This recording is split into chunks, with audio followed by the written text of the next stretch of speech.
Ողջույն եւ քաջ առողջություն եմ մաղթում մեր հայրենատեր հայրենակիցներին։ Խնդրում եմ տարածեք եթերը։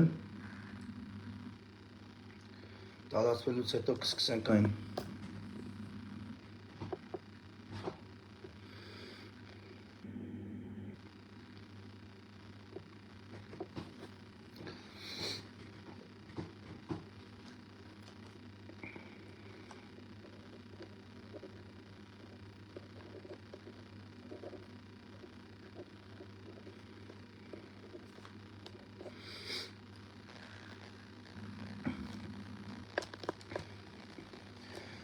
Արդեն կարող ենք սկսել, իմ հայրենատեր հայրենակիցներ,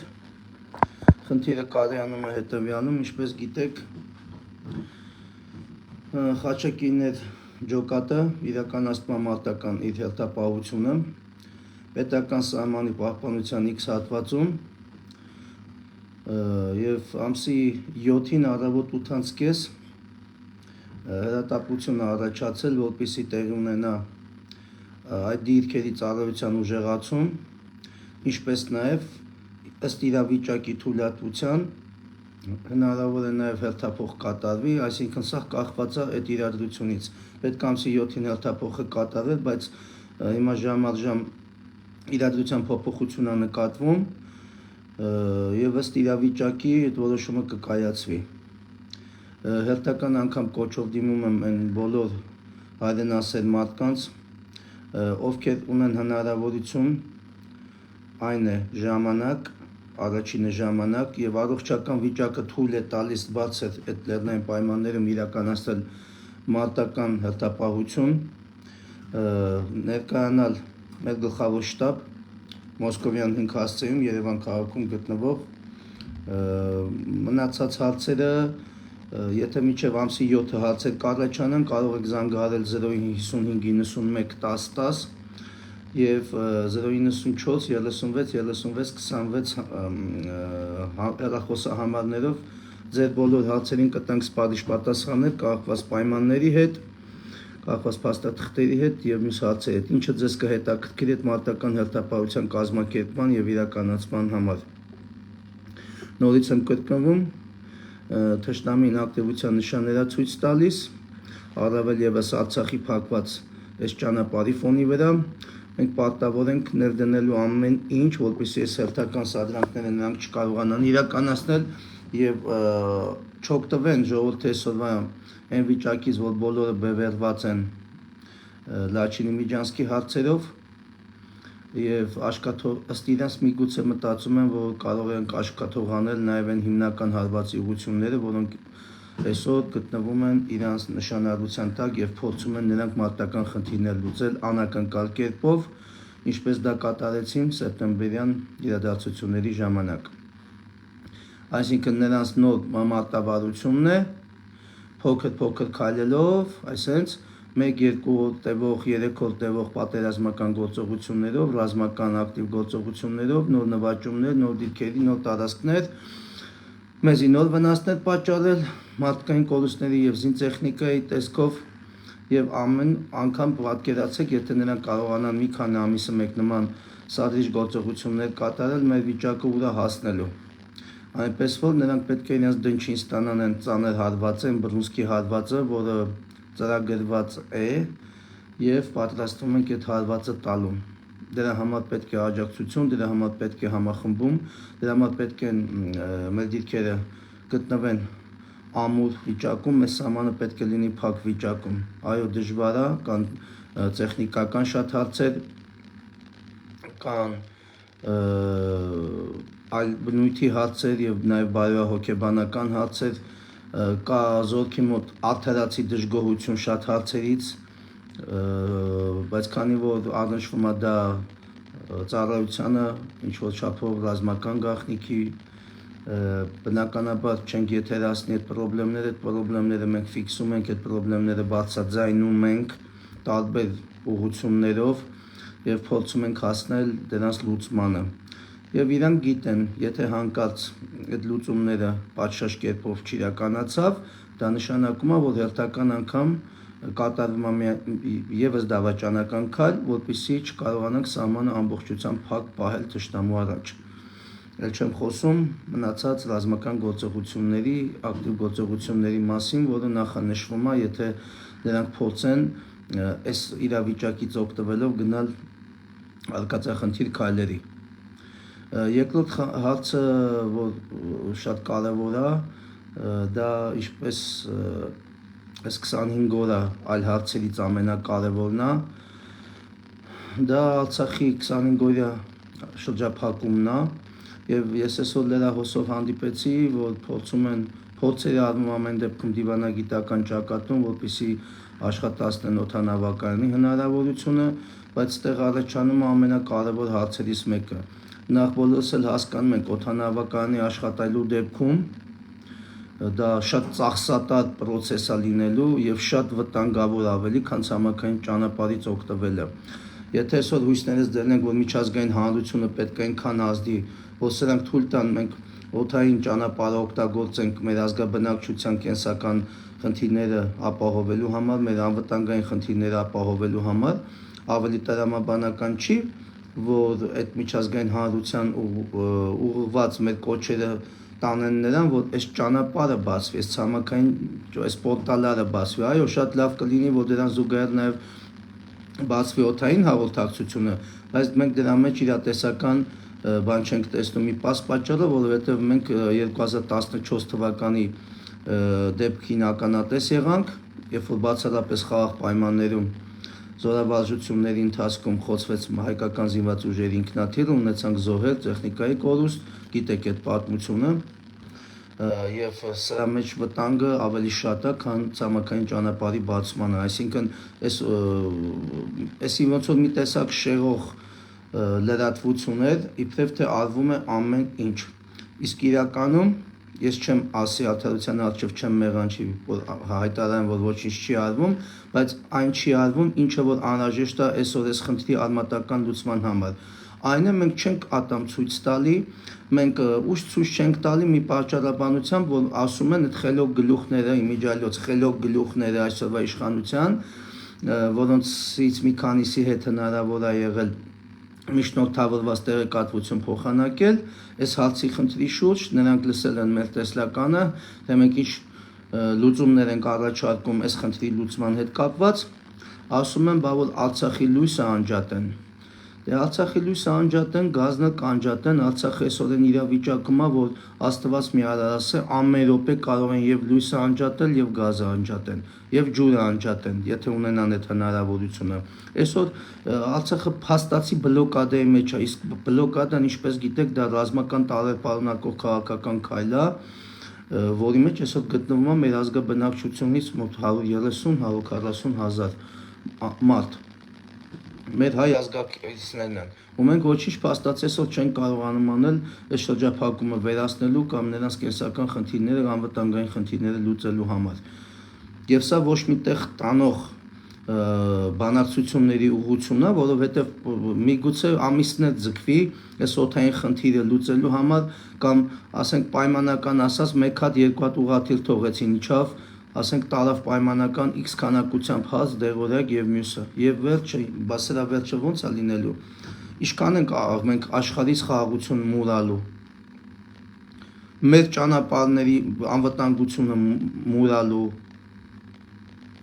այս մուրալու քաղաքականությունը մեզ ավելի շուտ է քայքայելու, քան սոված մարդու առողջությունը կքայքայվի։ Էսի ավելի ծանր է նստելու մեր ազգի վրա, քան ցանկացած sense բլոկադա, որովհետև սրա մեջ ռեալ ոչինչ չկա։ Մենք այսօր ունակություն ունենք այս խնդիրը լուծելու նաև այլ տարբերակներով։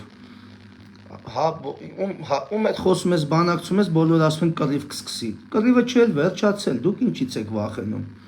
Մեկը դուք ոչ կռվին մասնակցելու եք, ոչ է կռվից գլուխ եք հանում։ Ձեր գործը դավաճանությամբ դա հանձնելն է։ Թող սկսի։ Որ սենց ազգը պետքա կրկռալով սենց մնա, ում է պետք, թող սկսի, տենանք այս անգամ ում համար ոնց կպրծնի։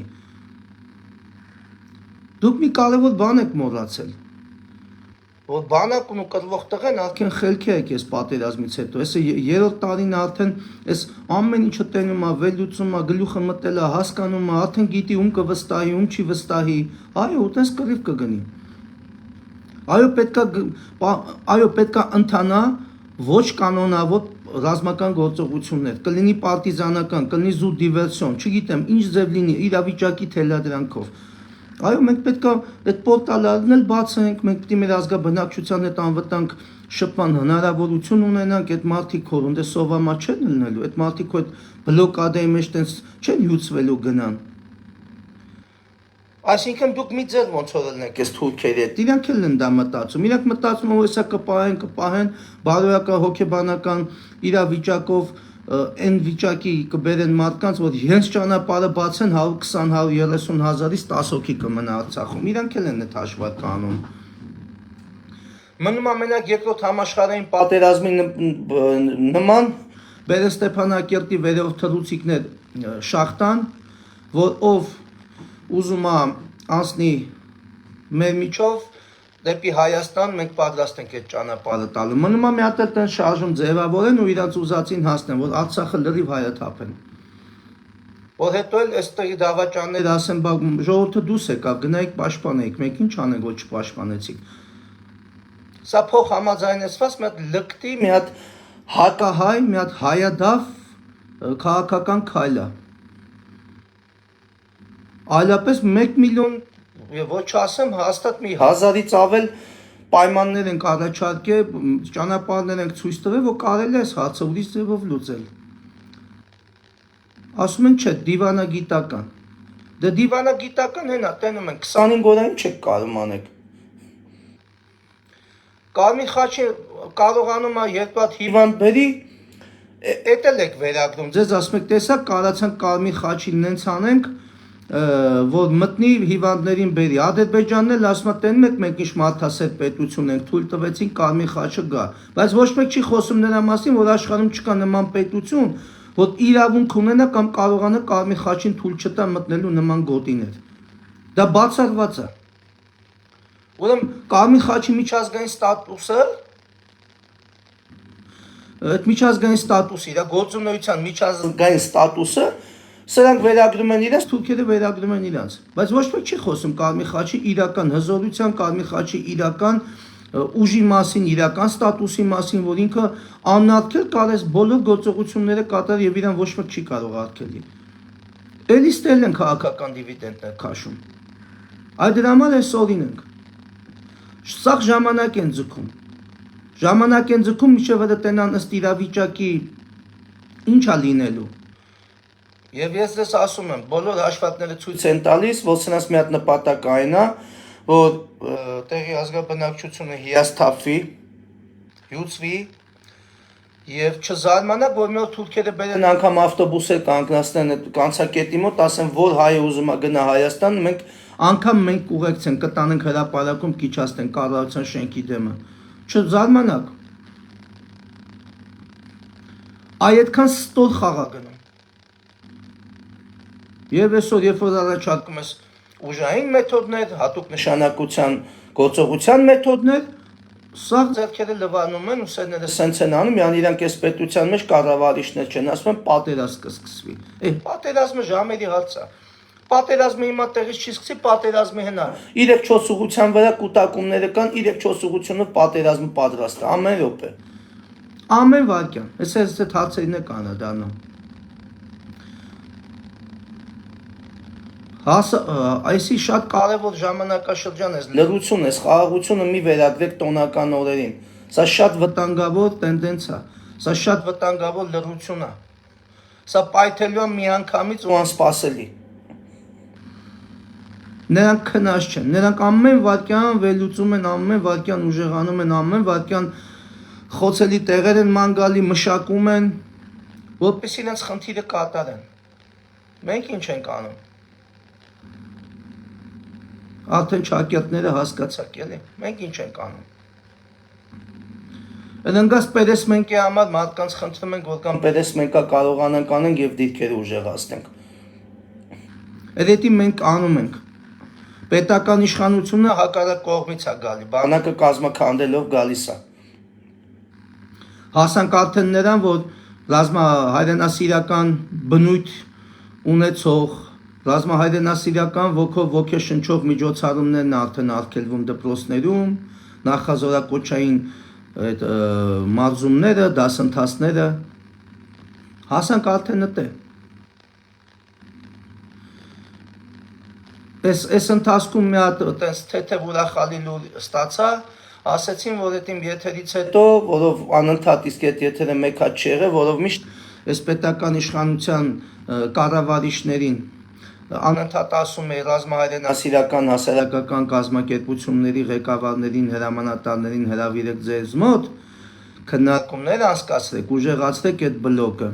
Եվ տեղեկացա, որ մի քանի ՌՀԿ-ների հրամանատարների հրավիրել են։ Մի քանի։ Պատճառն ի՞նչ է, որ բոլորին չեք հրավիրում։ Փաստացի գործող ռազմահայրենասիրական հասարակական կազմակերպությունների հրամանատարներին բոլորին հրավիրեք, թող բոլորը իրենց գրավոր զեկույցներով գան, խնդիրներով, դիտողություններով, միջնորդություններով, առաջարկություններով։ Ինչ եք անում, նստեք քննարկեք, լուծեք։ Ռեալ բանակի հիմքը ամրապնդելու, ստեղծելու ռեալ ռեսուրս է։ Այսօր ՌՀԿ-ները շատ մեծ գործ են անում, շատ մեծ գործ։ Թե նախազորակոչային այդ պարապմունքները դպրոցական տարիքի մեր այդ երեխեքի մոտ գնում է ինչ-որ պետական ծրագրով, որը գիտեք 92%-ը, 93%-ը հայոց պատմությունն է, այն մի քանի տոկոսը այտենց մի քիչ տեսական գիտելիքներ եւ զերոյական պրակտիկ պարապմունքներ։ Մաքսիմում կարող է ինչ-որ շիշմակարակ է։ Այդ մակարդակի է։ Իսկ ՌՀԿ-ները կոնկրետ գործ են անում, կոնկրետ։ Հրավիրեք բոլորին։ Տվեք ժամանակ, պայմանական, այսինչ օրը հրավիրում ենք բոլոր ռազմահայրենասիրական հասարակական կազմակերպությունների ղեկավարներին, նորից եմ կրկնում, թղթի վրա գրածները չէ, գործող, ովքեր մարտիկներ են տրամադրում մարտական հերթապահության համար, ովքեր ունեն մարտական ջոկատներ, ստանում են պետությունից զենք, մարտական խնդիր։ Այդ ՌՀԿ-ներին հրավիրեք, կոնկրետ խնդիրները լսեք, բարձրաձայնեք այդ խնդիրներին, լուծում տվեք։ Ու դուք տեսեք ոնց է ակտիվանում այդ բլոկը։ Ու դուք տեսեք այդ ամեն ինչից ոնց է ուժեղանում մեր բանակը։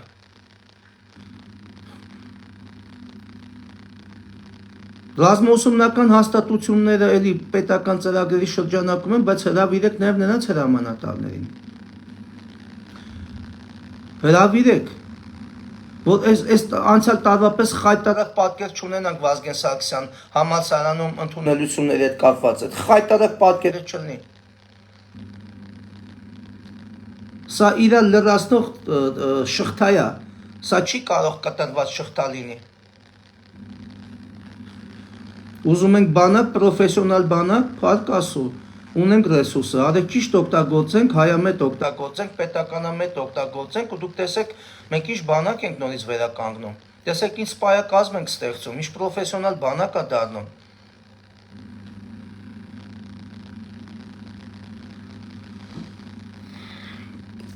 Այս հարցերի շրջանակում ուրեմն շատ կարևոր հիմա մի հատ հարց եմ անդրադառնալու կապված բանակի հետ էլի, գիտեք, բանակը մեր կենսակերպն է, բանակը մեր կյանքն է, մեր նպատակն է, բանակը մեր ամեն ինչն է, ինչի մեջ մենք դրել ենք մեր կյանքը։ Ուրեմն դիմում եմ պաշտպանության նախարարությանը, դիմում եմ ազգային անվտանգության խորհրդին, դիմում եմ ռազմական տեսչության ղեկավարությանը, այտենց խորհրդավոր ղեկավարությանը։ Մի հատ այդ մի մոմենտ sense այդ մունձիրները որ հագնում եք սպայական, զինվորական, մի հատ հայլու մեջ ձեզ նայեք ու մի հատ որոշում կայացրեք, որ ասենք պայմանական ամսի 10-ից վերցնում եք մաքուր սպիտակ թուղթ եւ գրիչ, ցանկալիա ոչ թե A4 ֆորմատի, այլ ռուլոնով։ Եվ գնացեք սկսեք ֆռալ բոլոր մարտական հենակետերը, որտեղ առաջնագիծ է, որտեղ կոնկրետ առաջնային հարվածի ուղղություններ է, որտեղ իրականացման մարտական հերթապահություն։ Գնացեք մի հատ, դուք մի նայեք այնտեղ ձեզ կներկայացնեն դիտողություններ, բողոքներ, մենակ լսեք առաջարկներն ու միջնորդությունները, մնացածը ձեր խղճով բերեք ներկայացրեք, բայց ներկայացման ժամանակ, երբ որ օպերատիվ խորհրդակցություն տեղի կունենա, հրավիրեք նաև այն հրամանատարներին, որոնց ենթակայության տակ գործող մարտական խմբերը, մարտական ջոկատները այդ հատվածում պաշտպանական այդ բնագծերում իրականացնում են մարտական հերթապահություն։ Եթե դուք իրականում մտածում եք պետության եւ բանակի մասին, ձեզ ի՞նչն է խանգարում, որ նման օպերատիվ խորհրդակցությունների ժամանակ բնականաբար փակ է, հրավիրեք, թող ներկայանի պաշտպանության նախարարը, գլխավոր շտաբի պետը, ազգային անվտանգության խորհրդի քարտուղարը, չիները չին գնի, թուրքերին գովալուց բացի, թող իշի, որ ազգային անվտանգության խորհուրդը մեծ գործառույթ ունի այս իմ կողմից բացացվող հարցերին, ռազմական գլխավոր տեսչության պետը, նստեք, հա, ազգային անվտանգության ծառայության հակահետախուզության, ռազմական հակահետախուզության գլխավոր վարչության պետը, նստեք, եթե փաշողին կուզի թող իր ներկայացուցիչներն էլ ուղարկի, կարող է ներկա գտնվել նաև Հայաստանի Հանրապետության ազգային ժողովի պաշտպանության, ազգային անվտանգության եւ ներքին գործերի մշտական հանձնաժողովի ղեկավարները, ուզում են թող ամբողջ կազմով ներկա գտնվեն։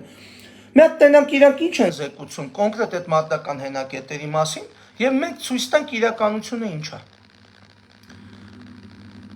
Եթե իրականում փաշողին կապ չունես ամեն ինչը, ինչի՞ չեք կազմակերպում նման փակ հանդիպումներ, ամեն դեպքում մեր մարտական խմբերը ընդեղ են, մենք այդ ինֆորմացիան տիրապետում ենք, բնական է, որպես ռազմական գաղտնիք, դա չենք հրապարակայնացնում, հատուկ են բաներ ենք ասում, որ գոնե գլուխները մտնի։ Մենք թուրքին թշնամուն չենք ուզում ուրախացնենք, բայց թուրքը դա տենում է, նա հետախուզություն է իրականացնում, եւ տեխնիկական, եւ մեխանիկական, նա Պոլնիր հետախուզումը անցկացնում եւ տենում է ինչ է կատարվում։ Եթե իրականում դուք չեք թույլատնում բանակը, դիրքերը, սահմանը, եթե դուք իրականում չեք նպաստում մարտունակության անկմանը, ինչն է խանգարում, որ նման հանդիպումներ, ասենք X հատվածում, պայմանական ասած, X հատվածում, պայմանական Գևորգն է հրամանատարը, իր ջոկատներն են, կանչեք Գևորգին, մյուս հրամանատարներին նստեք, լսենք ինչ են ասում այդ դիրքերի վերաբերյալ պետական կառույցները, որոնք ձեզ ինֆորմացիա են ներկայացնում, եւ ինչ են ասում հրամանատարները, ովքեր այդ զորքերի հրամանատարներն են, այդ զորքերին իրանք են տանում, իրանք են տեղավորում եւ առաջնային ամբողջ տեղեկատվությունը իրանք են տիրապետում։ Թե կոնկրետ տարածքը սպասարկող զորամասի հրամանատարությունը հաշվի առնելով գերատեսչական շահը, շատ բաներ ձեզ չի ասի ձեր երեսին, մենք կասենք ինչ որ կա։ Ու շատ ցավոտ է լինելու։ Այն ինչով այն իրականությունը ինչ որ կա։ Եթե դուք սա չարեցիք, դա նշանակում է դա ձեր գաղտնի ներքին ցուցումն է, բանավոր։ Ձեր բանավոր ցուցումն է, որ այսպես կազմաքանդվի, այլ պատասխան չկա։ Սրանք նենց հարցեր չեն, հասկանում եք, որ զանգես թեժ գծով, ասես սենց այս ինչ տեղը սենց խնդիր կա։ Չէ։ Կեթան կհարցակվեն զորամասի հրամանատարության վրա, շտաբի պետերի վրա, գումարտակի հրամանատարների վրա, դասակի հրամանատարների վրա, սաղի վրա կհարցակվեն, բացի իրանք իրենց մեղադրելուց։ Այո, խնդիրները առկա են եւ շատ կարեւոր խնդիրներ են։ Եվ դա նպաստում է մեր մարտունակության անկմանը։ Հրավիրեք օպերատիվ խորհրդակցություն, փակ գաղտնի խորհրդակցություններ հրավիրեք, լսեք դիտողությունները։ Ամբողջական պատկերը տեսեք։ Դնենք սեղանին, քննարկեք, լուծում տվեք, շատ կարճ ժամանակում եւ շատ կտրուկ։ Մենակ չասեք, ես ինչ վարչության պետը սա է զեկուցե, ասենք ինժեներականի պետը սա է զեկուցե, սպառազինության վարչության պետը սա է զեկուցե, մարտական պատրաստության պետը սա է զեկուցե, մեր մոտ սա օքեյ գնում է։ Հանգած Պուտին չանեք, էլի, որ սա всё идёт по плану, հենա տենում ենք ինչա կատարվում։ Այս նույն բարդակը մեր մոտ է։ Այդ զեկուցներից, այդ պլան կոնսպեկտներից մի քիչ գլուխներդ կտրեք, քթներդ բացացրեք, մի հատ կանչեք են հրամանատարներին, ովքեր այդ ամեն ինչը տիրապետում են եւ այդ ամեն ինչի պատասխանատվություն են կրում նաեւ։ Այդ տղեկ այսօր իրենց կյանքի գնով են այդ խնդիրների արկայության պայմանում կյանքի գնով կանգնած դեռ մարտական հերթապահություն են իրականացնում։ Վերացնենք այդ խնդիրները։ Հետո նենց չլինի, ասեք, Գիտեք ինչ չէին զեկուցել, գիտեք ինչ սրանք կալանավոր եք, էսի ժամանակին թերացում էր թույլ տվել։ Գիտեք ոնց են աշխատում հիմիկվա իշխանությունները, թողում են ուրջանում խնդիրը, մի հատ շատ հետույքային բան ալնում, վերցնում քրեական գործը հարուցում են, կալանավորում են, ասում են պատժինք, բայց հետևանքները չի վերանում դրանից։ Եկել եք մի հատ առանձին քրեական գործ հարուցեք, կսկսեք քննությունը, թե սեպտեմբերյան դեպքերի ժամանակ, 13-ի դեպքերի ժամանակ ինչի նման դիրքային կորուստներ ունեցանք, ու այսքան զոհեր ունեցանք։ Վերցրեք ուսումնասիրեք, քրեական գործ հարուցեք, տեսեք ինչ թերություններ եք անելու։ Տեսեք ինչ թերություններ եք անելու կորպուսներում, զորամասերում, նայեք ինչ թերացումներ է եղել մարտական ծառայության հետ կապված, դրա կազմակերպման հետ կապված։ Նույն թերությունները հիմա կա չեք վերացնել, ուրիշ հատվածներում այդ նույն թերությունը, նույն խնդիրը ընդեղ է սպառնում, բոլորիս։ Խի չեք վերացնում այդ խնդիրները, ձեզ ձեռ է տալի, որ սենց թուրքը տրակտորի պես քշելով գալիս է։ Ուրեմն ձեռ է տալի, եթե դուք այդ խնդիրներին ականջալուր չեք կլնում, հետո չասեք չգիտենք։ Այս եթերս կկողեմ հետույքներդ մեկը 10-ի չգիտենք։ Բացաձայնում եմ որ երրորդ անգամ։ 1000 ձևով, 1000 կանալով ձեզ տեղեկացնում ենք, 1000 ու միլիոն ձևով։ Ոչ մի բան, ականջալուր չեք կլնում, դրա համար եթերով ասում եմ, այո կան այդ խնդիրները և դուք պարտավոր եք լսելու, և դուք պարտավոր եք միջոցներ ձեռնարկելու այդ խնդիրները վերացնելու համար։ Ոչ մեկ այսօր հրանոթի միշտ չի, ոչ մի զինվոր։ Սահմանում կայնած ոչ մի տղա այսօր ձեր համար ուղղակի զոհ չի։ Նրանք հայտ տղեկ են, ինքնասեր զինվորականներ են, իրենց երկիրը սիրող մարդիկ են, ովքեր այսօր թողած ամեն ինչ կանգնած են սահմանին։ Այո, նրանք պետք է լինեն անվտանգ, նրանք պետք է լինեն սպառազինված, տեղեկացված և մնացածը Աստված իրանց տվել, իրենք գիտեն իրենց խնդիրը ոնց պետք է կատարեն։ Հենա պրծնում է տոները։ Ինչն է ձեզ խանգարում, հրավիրեք, անհապաղ հրավիրեք, այդ բոլոր իմ նշած գերատեսչության ներկայացուցիչներին հրավիրեք, դրեք քննարկումը իրականացրեք, պատկերը ցույց տանք, տանենք ապացուցենք, որ չասեք լկտի սուտ է։ Դրեք շտկեք այդ ամեն ինչը, ինչն է պակասում, փող չկա, փող կա։ Այս երկրում փամփուշտից շատ փող կա այս երկրում։ Բերեք դրեք արեք։ Մեռա ասելով, կուլիսային ձևով ասի, գրավոր ներկայացրեցի, 1000 հանդիպում ունեցա, տարբեր պաշտոնյաների հետ քննարկեցինք, ասի բերեք կամավորական այս ջոկատները, որոնք բարձրանում են մարտական հերթապահությունը իջնելուց հետո կոնկրետ մի քանի օրյա կրակային ակտիվ պատրաստություն անցկացնենք, տարբեր զենքերի կիրառումը սովորացնենք, ճիշտ կիրառումը սովորացնենք, էլի ոչ մի բան չձեռնարկեցիք, ոչ մի քայլ։ Ասում եք տղեկը կռվել գիտեն, տղեկը շատ բան գիտեն, բերեք ակտիվացեք, գիտելիքներ ավելացնենք այս տղեկի, բոլոր զինատեսակներին թող տիրապետեն իրենց սպառազինության մեջ գտնվող, ինչա ձեզանից էթում, այդ թանկարժեք մեքենաները մի արեք, մի երկու մեքենայի փող դրեք, այդ սպառազինությունը ապահովեք, տանենք 2-3 օրով կրակային դաշտեր ունենք, ամեն ինչ ունենք, տանենք պատրաստենք այդ տղեկի, նոր հանենք մարտական հենակետեր։ Բոլորդ է հասկանում եք, շատ դետալներ կա, որ եթերային չի, չեն խոսա դրա մասին, իսկ նման խորհրդակցություններ որ լինի, այդ ժամանակ կտենակ բմբուլները ոնց են կամիոններին տալի, ու թող այդ ժամանակ պատասխան տան, իրար երես թքած նայեն, թե ես ոնց է այս պատկերը, թող գլխավոր շտաբի պետին կանգնացնեն 7 ժամ չնստի, ասեն ես ինչ պատկեր է, վարչության պետ ես ինչ պատկեր է, հակահետախուզության գլխավոր վարչություն, տեղում աշխատող ասոբիստները, կոնտրիկները խի չեն զեկուցում այս իրավիճակի մասին, բայց սա հարցեր է, չէ, քանի գերատեսչություն, քանի ծառայություն կա, որ վերահսկողական ֆունկցիա ունի, ու էլի նույն պատկերն է, դա նշանակում է առնվազն մեկ բան, որ քաղաքական դիրքորոշումն է այդպիսին, այլապես ես չեմ կարծում, որ բոլորը տես միաբերան, իրար բերան թքած, տես լուր բրթեն առաջ, ենքան որ թղթերը գրեն, որ ամեն ինչ նորմալ չի։ Մեր ունեցած հնարավորություններին համահունչ չի այսօրվա մարտական իրավիճակը, այսօրվա բանակի մարտունակության վիճակը։ Մենք ունենք ավելի շատ հնարավորություն, ռեալ հնարավորություն, որ այսօր դրացա բանակում, և այսօր չի կիրառվում։ Մեզ աշխարհին ցույց են փորձում տալ թույլ, անօգնական, խաղաղություն մուրացող, կյանք մուրացող, առողջություն մուրացող, ու էսա պայմանները, այսենց են անում, որ բանակը այսօրվա ծառայող տղեն վաբշե հիասթափվի, բայց չեն հասկանում, հա կլնի մի քանի տոկոս կլնեն կհիասթափվեն, ու արդարացի կլնի իրանց հիասթափությունը, բայց ոչ արդարացված, օբյեկտիվ կլինի, հասկանում եք, բայց ոչ արդարացված, բայց դա էսա իրականությունը, մենք լսեք այդ մարդկանց պրոբլեմները, նայեք ինչ պայմաններ կա, վարկերի խնդիր կա, այս աշխատավարձի խնդիրը կա, հիշում եք, նոյեմբեր ամսին մեր կազմակերպած բողոքի ակցիայի ժամանակ Պաշտպանության նախարարությունը խոստացավ, որ հունվարի 1-ից 210% բարձրանալու տղեկի աշխատավարձը, ոչ մի ձեն չկա, հեսա նոր սոցիալական բունտի ասա տանելու, քիչ էր եղած փող այդքան կրճատեցին, մի հատ էլ խոստացան, որ տղեկ պետք չի էլի սենց ակցիա 100% հունվարի 1-ից բարձրանում այլի խափեցին, իսկ այս անգամվա ակցիան որ լինի, կտենանք, ով ու ինչ ասելու, իսկ այդ ակցիան հեսա շուտով է դռների հետևը չի համբերեք, այդ ակցիան կազմակերպվում է, այդ որ ձեր ասած 210%-ը տղեկի չբարձրանա մինչև ամսի 10-ը, դուք տեսեք այդ 210%-ը որ մասերից ենք անելու, համբերեկը, եղածը քիչա կրճատեցիք, մի հատ էլ բանը խափելով ամիսներով տենց պահում եք, եղած դիրքային փողերն ա քիչ տրվում, մյուսը սաղ ցուցակները կա,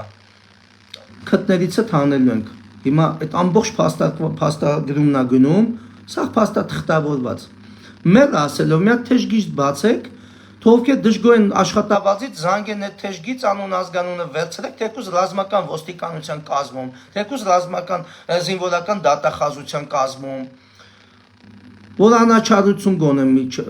մարդը իմանում այսքան է ստանում է լրիվ ուրիշ թիվ, զանգի, մարդը իր բողոքը ներկայացնի, դուք էլ ստուգեք, մարդը կարող է մի բան էլ ճիշտ չի հասկացել, ստուգեք, տեսեք ճիշտ է, ճիշտ չի, համատարած դժգոհությունը աշխատավարձերի, նույն օրով կայնած նույն դիրքապային ուրիշ փող են տալի, նույն դիրքը, նույն պոստը փակած մյուս դիրքապային լրիվ ուրիշ գումար են տալի, ու ոչ մի բացատրություն չկա, մի մուֆլյոժ գնում է, մենք մոտարապես արդեն բացել ենք ինչ մուֆլյոժ է, դրա վրա աշխատում ենք, հեսա գմփունը կելն էլ այդ մուֆլյոժի, ու անգամ այդ տղեկի փողն են ծամում, այսօր ես բանը ասենց ազգային այս իշխանությունները որոշում են ասեն կայացնեն, նայեք ինչքան ժամանակ արդեն բանակից հանել են ծխախոտը, բանակը ծխախոտ չի տալի զինվորին, այո բոլորս է կողմ ենք առողջ ապրելակերպին, բայց հիմա եթե այդ մարդը ծխում է, չի կարում իր ծխելը թարգի, առավել ևս որ արդեն երիտասարդել չեն, հիմնականը կամավորականներին է վերաբերվում, երիտասարդել չեն, մարդիկ հազար դարդ ու ցավի, հազար բան տեսած, այսօր մարտական հենակետերում իրանք պալյուբոմով պիտի ծխեն, պատկերացեք ինչ պատկեր է, առանց այդ էլ այսքան փողերը կրճատած, այդ փողերից էլ պատկերացեք մենակ ինչքան սիգարետի փող են ծախսելու, որ այդ 14-15 օրը սահմանում իրանք անցկացնեն, սիգարետը պակաս չլինի իրանց մոտ,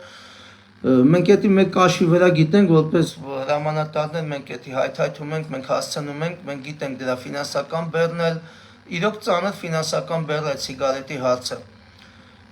ինչ է եղել, պետությունը միջոց չունի, քանի է սիգարետի գործարան ունի պետությունը, ոնց էր առաջ բանակը սիգարետ տալի, համ Արցախի բանակն էր ստանում, համ Հայաստանի զինված ուժերն էին ստանում, ով ուզում էր ծխել, ծխում էր, ով չէր ուզում ծխել, չէր ծխում, հիմա որ չեք տալի, բայց ծխող էլի հայթայթում է այդ, իր ֆինանսին, իր գրպանին կպնում է,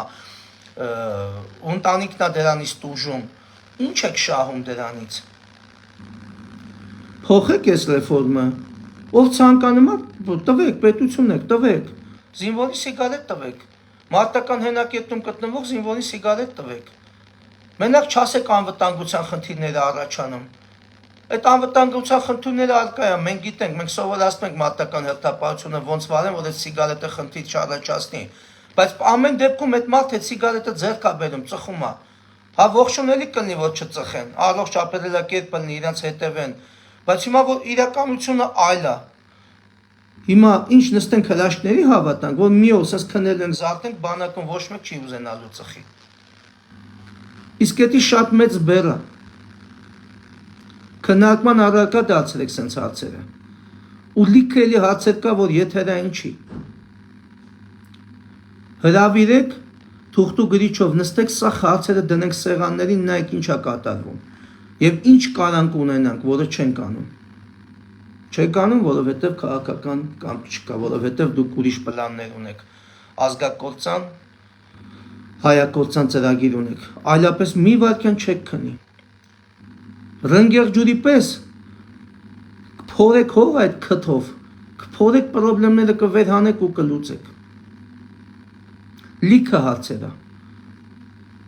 որ լուծելի հարցեր է։ Դրեք խիստ հրամաններ, տեսեք ոնց է լուծում, ռեսուրսներ կա։ Պահեստներում ռեսուրսը թափած է, անող չկա։ Չեք ուզում, չեք լսում։ Բանակի սպան զեկուցումը չեք լսում, բանի տեղ չեք դնում։ Այդ թղթերը միջև հասնում են նախարարություն մի կաբինետում մտնում է, տրցակների մեջ ու սեյֆերում փակ մնում է, լուծում չի ստանում։ Դրա համար այսօրն ենք։ Այո, կան շատ բարեխիղճ սպաներ, շատ հայրենասեր սպաներ, որ իրանք իրենց գործը օրենքով անում են, բայց դե ինչ անեն, պետության կողմից աջակցություն չունեն, մեջները թույլ է։ Մեռնում են զեկուցելով, մեռնում են ներկայացնելով, ոչ մի բան չի փոխվում։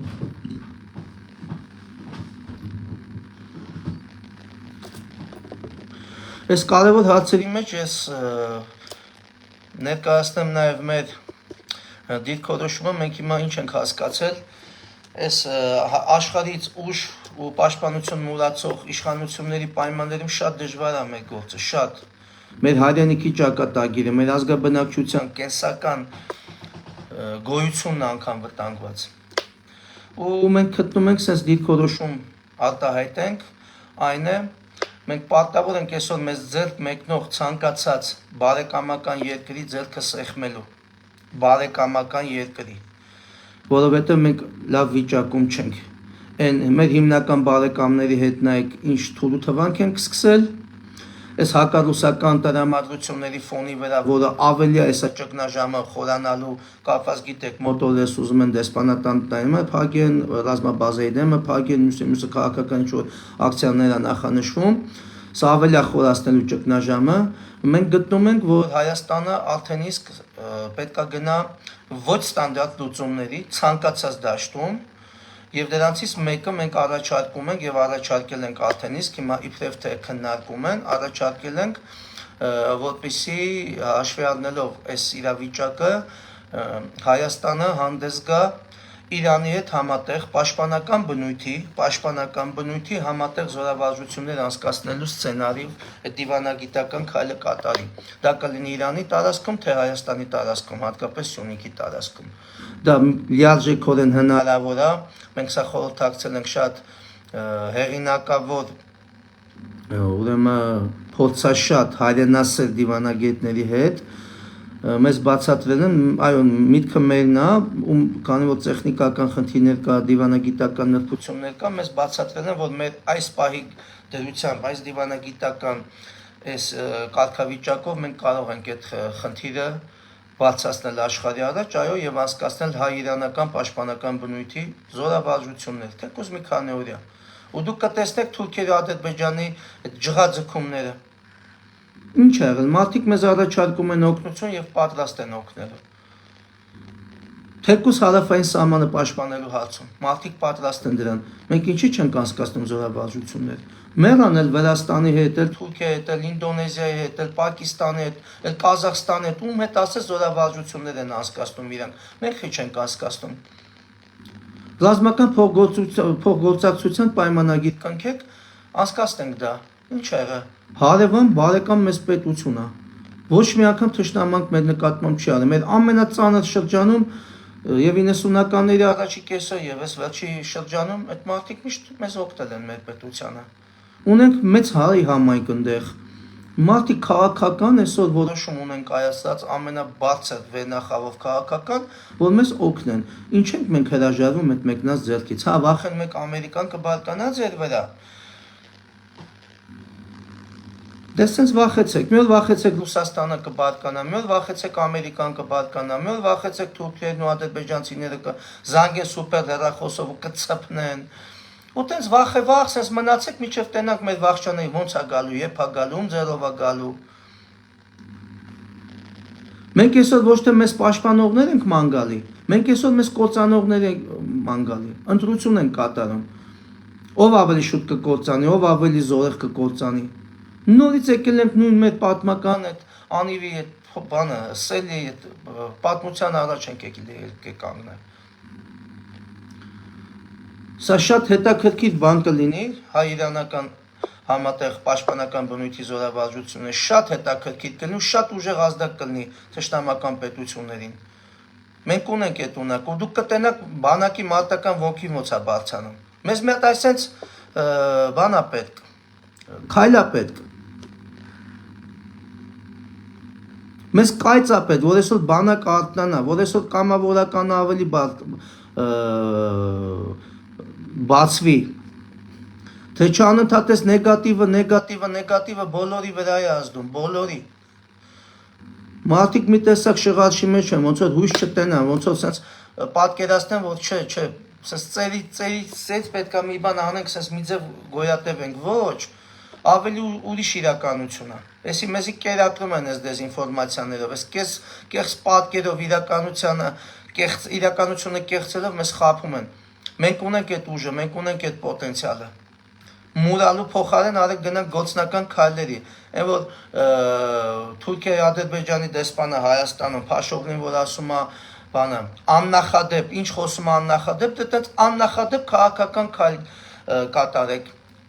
Որ դուք կարող եք ցույց տալ, որ դուք այնքան քյալ եք, ու այնքան իբրև թե պրինցիպիալ եք, որ Ռուսաստանի դեմ եք գնում, պետք է լինի իբրև թե Ամերիկայի դեմ եք գնում, հիմա ամբողջ աշխարհի դեմ գնացեք։ Ինչա Բրիտանիան կներվի, Իսրայելը շատ կներվի։ Ով է տենց շատ ներվելու, Թուրքիան, Ադրբեջանը դե գիտեմ շատ կներվի, դա ձեր համար ամենամտահոգիչն է։ Բերեք նման քաղաքական քայլ կատարեք, սկսեք դիվանագիտական բանակցությունները այս հարցի շուրջ։ Թեկուզ մի քանի զորատեսակի կազմով, մի քանի զորախմբի կազմով ինչ է եղել։ Բոլոր զորատեսակներն էլ ունենք։ Բացի բնականաբար նավատորմի հետ կապված, ջրային զորատեսակների հետ կապված, մենակ դա չունենք։ Չնայած ձեզնից շատ չկա, դուք մի օր կարող քնեք զարթեք,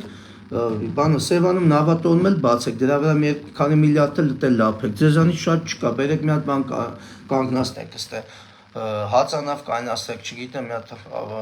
ավիանոսես կայնացնեք Սևանի մեջտեղը, ձեզի շատ չկա, ձեզանից ամեն ինչ հավատում եմ, ամեն ինչ։ Դաժին ֆանտազիան, ասես մեկ պահի տակ բռնում եմ ինձ մի հատ ծանր ֆանտազիայի մեջ, բայց դա հավատում եմ, որ դուք կարող մի օր անեք։ Մեջը փողը լինի։ Արեք այս ամեն ինչին այսօր աշխարհը պատրաստ է։ Աշխարհը չեք տենում, այդ խելահեղ աննախադեպ քայլերի է գնում։ Ոչ ստանդարտ քայլերի է գնում, մենակ իր խնդիրների լուծումը տեսնի։ Էս է իրավիճակը։ Եվ վերջում ուզում եմ անդրադառնալ ուրեմն Նեմեսիս գործողության հետ կապված այս վերջերս սենց շատ ծավալված քննարկումներին, որի դեմ տենց գիտեք Անդրանիկ Քոչարյանը շատ բուրըն հանդես եկավ, թե չգիտեմ իրենց գիտեք ինչ մտահոգություն ես տեսա իրենց խոսակցություններում, իրենց համարում են Նեմեսիսի թիրախ։ Իրանք մտածում են, որ կարող է լինի Նեմեսիս եւ իրենք թիրախավորվեն։ Չեմ բացառում, որովհետեւ երբ որ ուսումնասիրում ես Նեմեսիսի գործունեությունը ամբողջ ծավալով, իրենց նմանների դեմ է այդ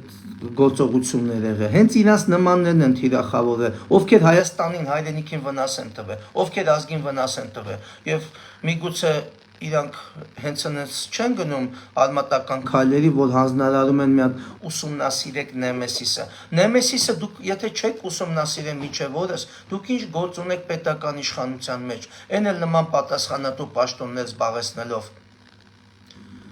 Եթե մարդը չգիտի Նեմեսիսը ինչ է, հասել է, ասենք, պատկառելի տարիքի պետական այդքան պաշտոններ զբաղեցրել, նորա իբրև թե ուզում հասկանա ինչ է Նեմեսիսը, այդ մարդը մի ժամ պետքա չաշխատի պետական կառավարման ղեկին, նման ազգի պայմաններում, նման պատմություն ունեցող ազգի ու պետականության պայմաններում։ Դուք եք մտահոգվել։ Ասում եք ստեղծելու ենք արտաքին հետախուզական ծառայություն եւ այդ հետախուզական ծառայությունը իր վրա կվերցնի այդ գործառույթը։ Սերժ Սարգսյանի ժամանակ Սերժ Սարգսյանը Գորիկ Հակոբյանին հանձնարարական տվեց հրապարակային գաղտնի հանձնարարական տվեց Սաֆարովի հետ կապված միջոցառում անցկացնելու։ Անցկացրեցիք։ Բական չէ, ազգային անվտանգության ծառայության համապատասխան ծառայության ղեկավարների կանչեք ասեք все-таки նախագահ բանը ծառայության ղեկավարի նման խնդիր է դրվել Սաֆարովի հետ կապված։ Ինչի միջև հիմա չի իրականացվի։ Այս նույն բարդակն է լինելու այս վերի պայմաններում, էլի։ Մեկը նույն կադրերն են աշխատելու։ Դուք էլ կադրեր չունեք, որ լավ, դες պոտենցիալ կադրեր չունեք, որ այս վերը նոր ստեղծված այս վերը նոր մի հատ բումը ապահովելու մեր հատուկ ծառայությունների կյանքում։ Որովհետև դուք չեք թողում հատուկ ծառայությունների ձեռները բաց աշխատեն։ Չեք թողում, նրանց էլ եք ճնշում։ Նրանց էլ եք փոխել ձեր քաղաքական կամքի տակ։ Հատուկ են մարդիկ են, որ պրարված են լինում, խնդիրը ճիշտ ձևակերպում ու խնդիրին ճիշտ լուծում են տալի, հատուկ են մարդիկ։ Ես այս ամեն ինչի մեջ ավելի մեծ վտանգ տեսա այն առումով, որ մի օր կարող եք հնենք զարթնենք, մի հատ խելացի տենց դեմք ցույց տվող մեկը գա ազգային ժողով ու հայտարարի, որ Հայաստանի Հանրապետության քննչական մարմինները սկսում են նոր վարույթ, որպեսզի նեմեսիս գործողություն իրականացնողների նկատմամբ հետմահու դատավճիռներ կայացնեն, որտեղ հեսա ասել են նրանք են խոչընդոտել, որ բան խաղաղության դարաշրջան չլինի մեր եղբայր թշնամի թուրքերի հետ։ Դուք դրան էլ եք ընդունակ։ Դուք դրան էլ եք ընդունակ Սողոմոն Թեհլերյանին հետմահու դատեք, Անդրանիկին, Նժդեին, բոլորին հետմահու դուք դատելու եք, դուք այդ տեսակն եք։ Ես պատահական չեմ ասում, որ դուք նրանց դեսպանն եք ստեղ։ Ես դրա համար ամբողջ հիմքեր ունեմ։ Դուք մեր ազգային հերոսներին, մեր վրիժարուներին հաթաթ դատելու եք։ Գալու օրը դուք դրան հասնեք, եթե ձեր դեմը չառնվի։ Դուք ասալ եք ամբողջ գերեզմանը հանելու եք Եղաբլուրից։ Ազգայնական տղեկի գերեզմանները դուք հանելու եք Եղաբլուրից։ Դուք այդ կառավարիչներն եք։ Դուք պատմությունից ոչ մի դաս չքաղած, պատմության դասերը աղավաղող, ազգային արժեքները աղավաղող միլիոն հատ փաստ կներկայացնեմ։ Դուք այդ տեսակն եք։ Ձեզ պատական չեն գործող այս պետություն։ Ձեզ պատական չբերեցին դրեցին պետական կառավարման ղեկին։ Եվ նենց էլ չի նախկինների մեջ դուք չունեք էշելոնացված դիրքեր եւ նախկինները ձեզի չեն աջակցում։ Տենց բան չկա։ Մեկը մյուսի բերան լավ թքած եք։ Ուղղակի այս ազգի ժողովրդի մեջ շատ մարդիկ կան, ընկած են տարբեր հոսանքների մեջ։ Ուզում են մի բան անեն ազգի համար, պետության համար, բայց չգիտեն ում դուռը եթան, ում հետևից գնան, մեկի հետևից գնում են հիասթափվում են, մյուսի հետևից գնում են հիասթափվում են, նստած իրանք ուտում են, լավ ինչ անենք, ոնց դուրս գանք այս իրավիճակից։ Նրանց է մեղադրելու չի։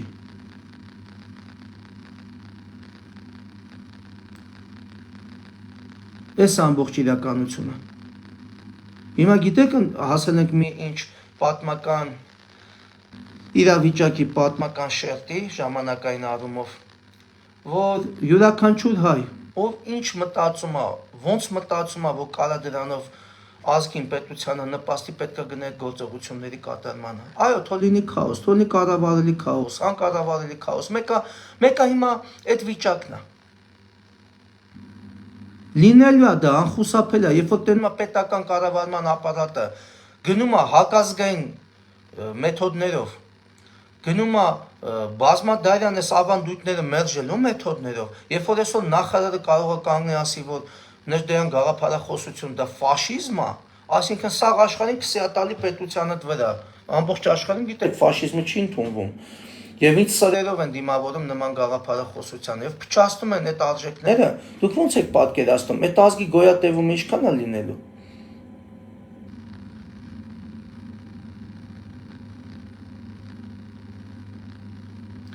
Այնպես որ թող այսօրվա սուրբ օրը ես գտնում եմ, որ այս սուրբ օրը պետք է իր լրացուցիչ ազդեցություն ունենա, որ այս մեր պիրկն նյարդերը մի քիչ թուլանան, Աստված մեզ ավելի շատ իմաստություն տա, ներողամիտ գտնվի մեր ազգի նկատմամբ մեր գործած սխալների հետ կապված, վրիպումների հետ կապված, մեզ մեր լուսավոր ճանապարհը ցույց տա։ Մեր արիական ցեղին հարիր, մեր քրիստոնեական ցեղին հարիր,